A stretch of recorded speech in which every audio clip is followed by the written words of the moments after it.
ఇంకా కొత్తగా దోమలతో ఏ ద్వారా దోమలను కనుక్కుంటారంట.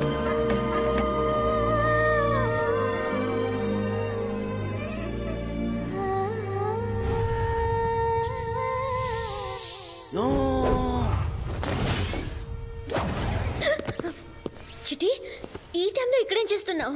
నీ బొగ్గన ఒక దోమ కుడుతోంది. దాన్ని కొట్టడానికి వచ్చావా? దోమలు ఏ ద్వారా కనుక్కుంటారు అంటే ఏ వచ్చి దోమను చంపుతుందా? అంటే మీరు చెప్పేదేమి? దోమను ఏ ద్వారా కనుక్కుంటారు. దానికి ఏ కావాలన్నా మనిషిని దోమ కుడుతుండా లేదంటే చెప్పడు.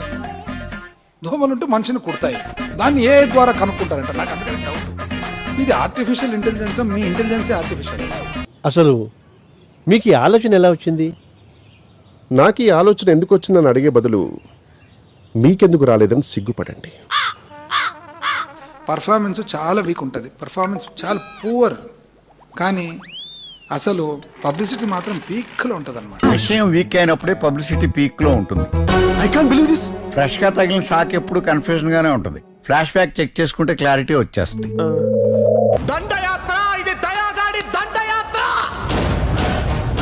ఈ రోజు నేను ప్రకటించింది దోమల పైన దండయాత్ర.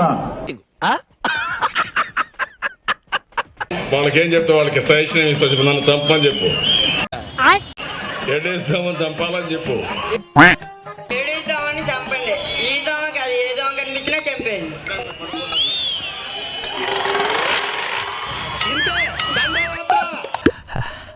అంతే. వీళ్ళు పబ్లిసిటీని రామ్ గోపాల్ వర్మ కంటే రాక్షసంగా వాడేసుకుంటారు. See this. దీనిపైన శ్రద్ధ పెడతాం. డ్రోన్లు కూడా ఉపయోగిస్తున్నాం.